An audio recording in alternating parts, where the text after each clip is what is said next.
बता दें कि यूपी के इस ओपिनियन पोल की 10 बड़ी बातें क्या हैं। अब तक के जो तमाम नतीजे आपने देखे वो 10 बड़ी बातें इस ओपिनियन पोल की आपको जरूर जानना चाहिए। जिन्होंने अभी अभी अपना टीवी सेट ऑन किया है उनके लिए ये एक तरीके का रिकैप है, पता लग जाएगा।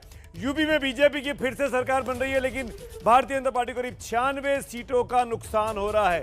सरकार बन जाएगी लेकिन नुकसान के साथ। अगला पॉइंट, समाजवादी पार्टी गठबंधन को 103 सीटों का फायदा हो रहा है, लेकिन वो बहुमत से दूर है, बहुत दूर है। इसका समाजवादी पार्टी जीत कर भी जीत नहीं पा रही है।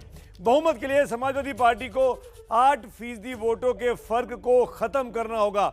8% का अंतर है, ये बहुत बड़ी बात है और बहुत बड़ा काम अगले 1 महीने के अंदर करना होगा साइकिल सवारों को। यूपी में मुख्य मुकाबला बीजेपी बनाम एसपी गठबंधन में है, यानी ये मुकाबला बाइपोलर हो गया है। भाजपा वर्सेस सपा के बीच की सीधी लड़ाई अब बिल्कुल साफ समझ में आ रही है। अगला पॉइंट, यूपी के हर इलाके में बीजेपी का ग्राफ ऊपर जाता दिखाई दे रहा है। यानी बीजेपी जो 3 महीने पहले 4 महीने पहले नीचे थी कई कई इलाकों में, वो सब जगह उसने अपनी पोजीशन को मजबूत किया है और उसका ग्राफ ऊपर जा रहा है। पश्चिमी यूपी खास तौर पर किसान आंदोलन की वजह से काफी प्रभावित हुआ था। इस वजह से बीजेपी को वोटों का नुकसान पश्चिमी यूपी में बीती बार के मुकाबले हो रहा है। यानी इस इलाके के किसान माफी मांग लेने के बावजूद भी अभी भी इस इलाके में बीजेपी से नाराज है, नुकसान हो रहा है। पूर्वांचल की बात करें तो छोटे दलों के साथ एसपी को, समाजवादी पार्टी को फायदा हो रहा है। बीजेपी का जादू भी चल रहा है। इस इलाके में दोनों पार्टियों के पास गठबंधन है और दोनों को कुछ कुछ इलाकों में उस गठबंधन का फायदा होता दिखाई दे रहा है। और 2017 के मुकाबले बीएसपी बेहद कमजोर होती दिखाई दे रही है। ये बहुत बड़ी बात है। बहुजन समाज पार्टी का कमजोर हो जाना कहीं ना कहीं बीजेपी और सपा के लिए फायदेमंद साबित हुआ है। प्रियंका गांधी का लड़की हूं लड़ सकती हूं का फॉर्मूला कोई दम दिखाता नहीं दिखाई दे रहा है, बेअसर दिखाई दे रहा है, जिसकी बात अभी कुछ देर पहले ब्रेक के पहले रागिनी नायक कर रही थी। और योगी आदित्यनाथ मुख्यमंत्री के पद पर की पहली पसंद पर लगातार बने हुए हैं।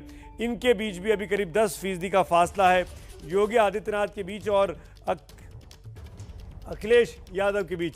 हमारे साथ खास मेहमान बने हुए हैं और सीधे एमएच खान के पास चलूंगा। खान साहब, मायावती जी क्यों इस चुनावों में एक तरीके से हाथ पर हाथ धरे बैठी दिखाई दे रही हैं? क्या यह रणनीति का हिस्सा है? सुमित जी, आपको लग रहा है हाथ पर हाथ धरे बैठे हुए हैं।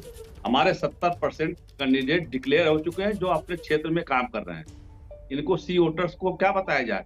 2007 में भी हमको कभी 15 सीट दे रहे थे, कभी 18 सीट दे रहे थे, बाद में 45 सीट दिए और पूर्व बहुमत की सरकार बन गई।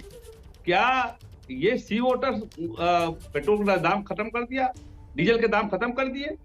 ये सी वोटर्स, देखिए, ये सी वोटर्स का सर्वे को मैं कंडेम करता हूं और चुनाव आयोग से मांग करता हूं कि चुनाव आचार संहिता लग गई है, इस तरह के सर्वे दिखाना बंद करें। और ये सी वोटर के पास पैसा कहां से आता है? इतना हर रोज सर्वे कर रहा है, पैसा कहां से आता है? बीजेपी का ढपली बजा रहे हैं आप ये वोटर फैसला करेगा। ये किसानों पर ये संविधान के मुताबिक ही है। चुनाव आयोग ने परमिशन दे रखी है। चुनाव के पहले चरण के 48 घंटे पहले तक हम सर्वे दिखा सकते हैं।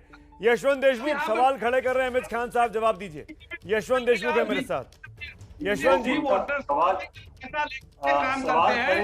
सवाल खड़े करना जायज है, वो नेता है, उनका काम है सवाल खड़े करना।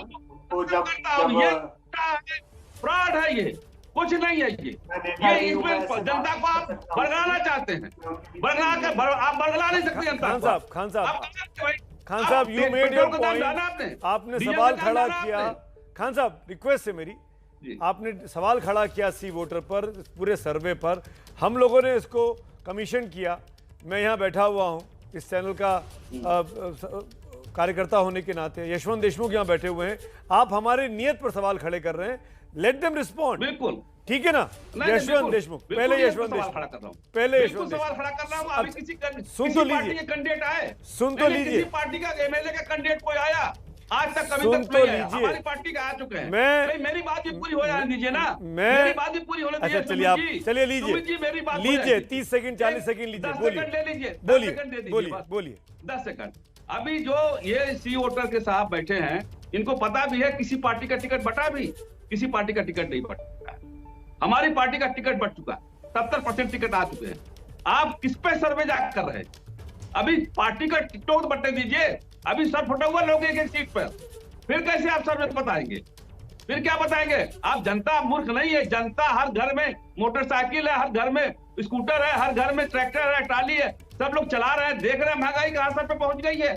आप फिर भी बीजेपी की ढपली बजा रहे हैं। जनाब सुनिए, क्या मिल रहा है आपको? मुझे जवाब यशवंत देशमुख अपना बात का जवाब देंगे। खान साहब, मैंने आपको पूरा वक्त दिया। फिर कहूंगा मैं सितंबर महीने से लेके और आज हम लोग 10 जनवरी में हैं, बीते 5 महीनों से सर्वे दिखा रहे हैं और बीते 2 महीने से तो डेली सर्वे दिखा रहे हैं, डेली स्विंग दिखा रहे हैं, ट्रैकर जिसको बोलते हैं, ऊपर नीचे ऊपर नीचे ऊपर नीचे।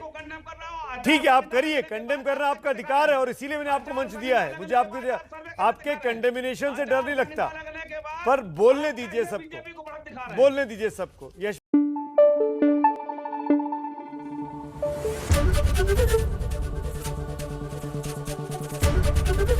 एबीपी न्यूज आपको रखे आगे।